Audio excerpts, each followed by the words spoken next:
Hi everyone, welcome to week 2, or at least we're preparing to get started for week 2. I just wanted to share with you a devotional that I read this morning. I think it just really matched what's going on currently for us, and hopefully you'll find some peace in this as well. It's called Pause for a Time In, and a passage from Scripture that reminds us that we can calm and quiet ourselves like a weaned child and be content. Have you ever been sent to time out? As the beloved of Christ, we can enjoy time in. Time outs put us on the couch, in the corner, or at the back of the classroom.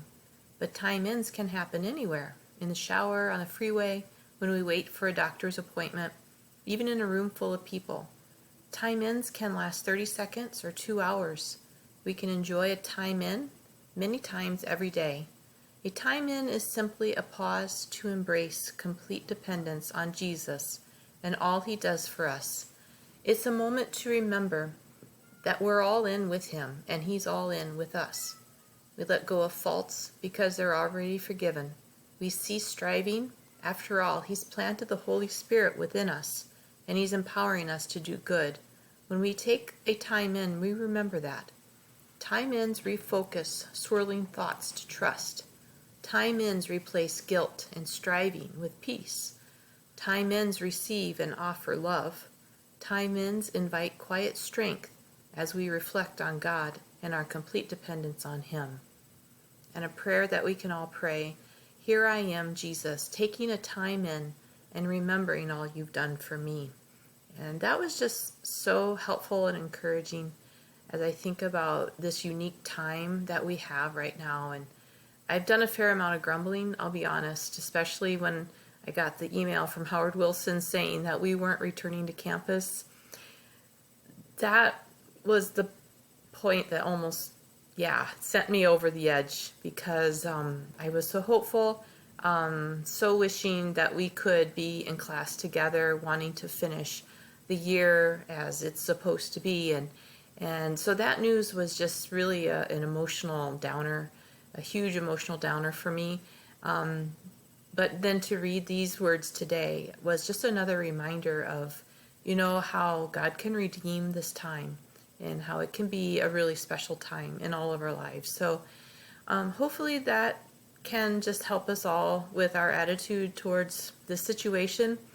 I know for one thing that for years from now in all of our lives, we will remember the Corona year, and we'll also remember what we had learned in the midst of it. So hold on to that hope that God is able to redeem these hardships and bring something good out of it. So I hope you guys are well. I'm looking forward to moving forward with Education 165. So I just want to go to the learning guide at this point. Once again, I'm using Screencast-O-Matic to just give you a tour of our learning guide. Many of the things you're going to see very similar from last week.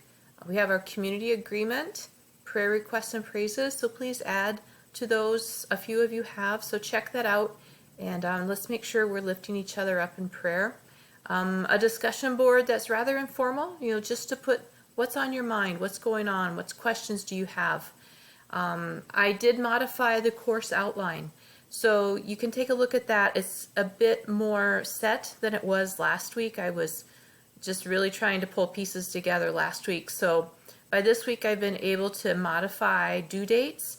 I've eliminated a few of the assessments that I originally hoped to do. One of the things I have eliminated, you'll find this here, is we will not be doing a third observation. So I took that out of Canvas. So just take a look. Also, I took the multifunctional classroom project out. We won't be doing that. Instead, we'll do more of a reflection activity at the end, and I'll give you more details as we come up with that. As we look forward to the end of the semester, this week we're going to talk about constructivism. Okay, I'm asking you to do a couple of readings and watch one video. I'll show you that in a little bit. I'm also adding office hours. So I've noted this in each week. This week I am available on Wednesday and Friday. I'm just picking the hour from 10 to 11, mainly because 8 o'clock in the morning or 9 o'clock in the morning for some of your time zones is just going to be really wonky, and you probably don't want to be waking up at 6 in the morning or whatever to be online.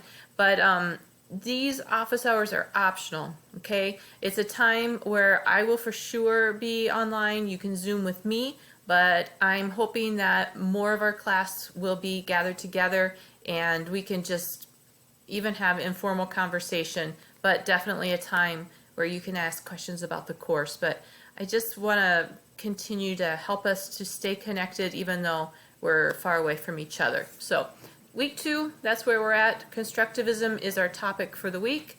Some essential questions to take note of. Week 3, we will talk about educational technology, and really that's the content for the course. So after that, we're going to be focused more on projects like the co-teaching project.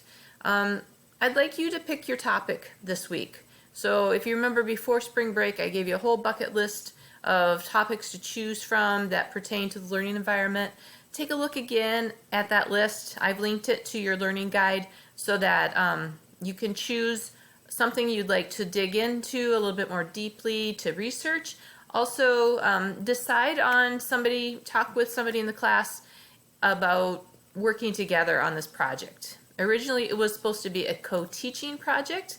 We're still going to teach in a way. By next week, I'll have a list of like tech tools that you guys can try together to collaborate online, and then hopefully to create some sort of a presentation, whether it's video or something that's more graphic in nature, like a poster, something like that. So I have a list of ideas. I want to try them out in the next week and see if they would work for this particular activity. So I'll give you more details in next week's learning guide on the co-teaching project and what that new revised project will look like. For this week, you guys can think about a topic that you want to study. So why don't you work on that? Week 5, we will be presenting those projects and reflecting on them. Oh, I should also mention in week 4, we'll have our second test. So I'll have a review guide ready for you guys beforehand. All right.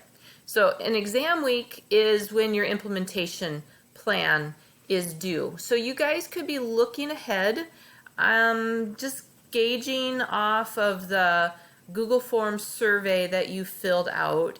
It seemed that it took a varying amount of time for different people to work through these modules, some as few as 3 hours, others as high as 6 hours. So if you're finding some extra time in your week and you want to start looking ahead and drafting out some parts of this implementation plan, really, as you can see from the schedule here, by the end of this week, we will have covered all of the content of this course other than educational technology. So you really could start to draft out your implementation plan if you wanted to work ahead on that. So I'll leave that entirely up to you.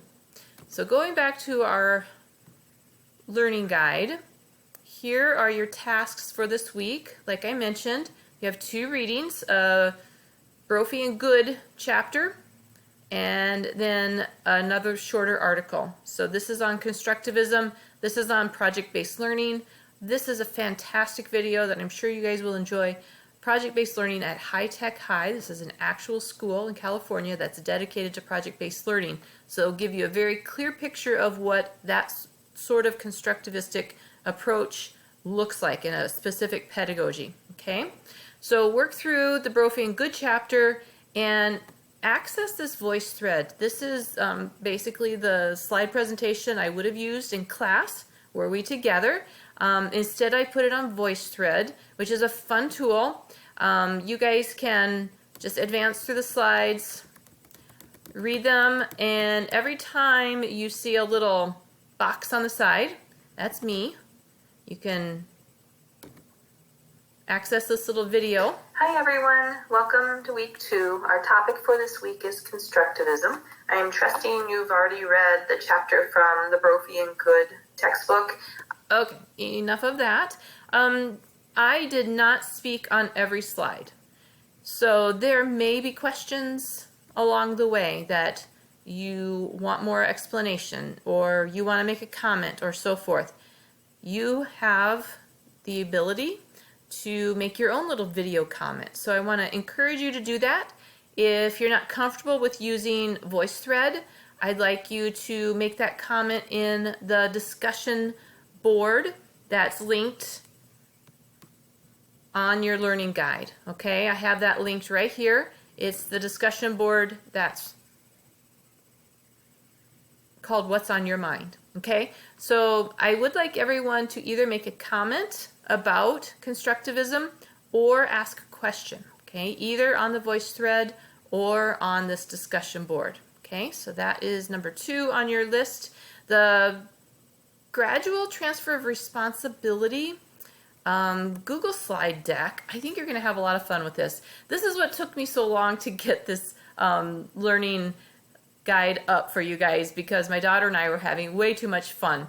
So part of constructivistic teaching is to know when to scaffold and when to let go of the support and let the student be more self-directed and independent in their learning.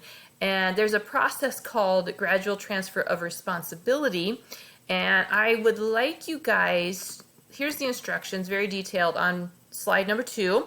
And I'd like you guys to come up with your own skill or something that you could teach, you know, just everyday stuff that you do around the house, whether it's, you know, baking cookies, tying a shoe, shooting a basket, you know, whatever it is. My daughter taught me a TikTok dance. And so we broke it down into the 4 steps of gradual transfer of responsibility. And there's a little video that you can watch. So yeah, sorry, it's not the best. I'm not the best. So, but she's a good teacher and I give her a lot of credit for her patience with me.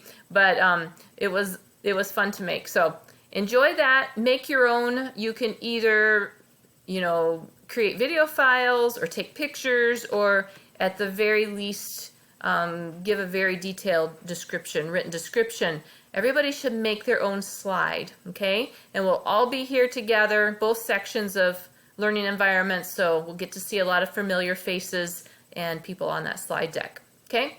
Here's your Google Doc to sign up for your research topic for the co-teaching project. Please do that. Also, here's a link to the implementation plan. As I mentioned, if you have extra time this week and you'd like to get started, the instructions are there, the rubric is there, and you can at least start to plan how that you want that to look. Some of you said that you were not able to get into a classroom to do your second observation, so I have created an alternative observation. It's mainly finding a teacher maybe that is close in proximity to you. Maybe one of your parents is a teacher, for instance, or you know one of your teachers in town or in your church that you could either talk to face-to-face or call on the phone, and basically ask those same questions that the other students have observed in actual classrooms. But some revised instructions are here if you take a look at that, and yes, if you could get that report into Canvas by the end of the week, then we'd all be up to speed. All right, again, many of you booked an appointment with me this past week and we Zoomed, and that was just wonderful to reconnect. If you haven't done that, please do. If you would rather just show up for office hours on Wednesday or Friday of this week at 10, anytime between 10 and 11, I'll be there. You know, that's an option as well. So I hope that all makes sense. If not, please reach out to me.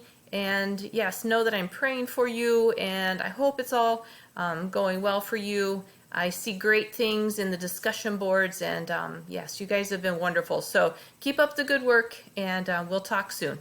God bless.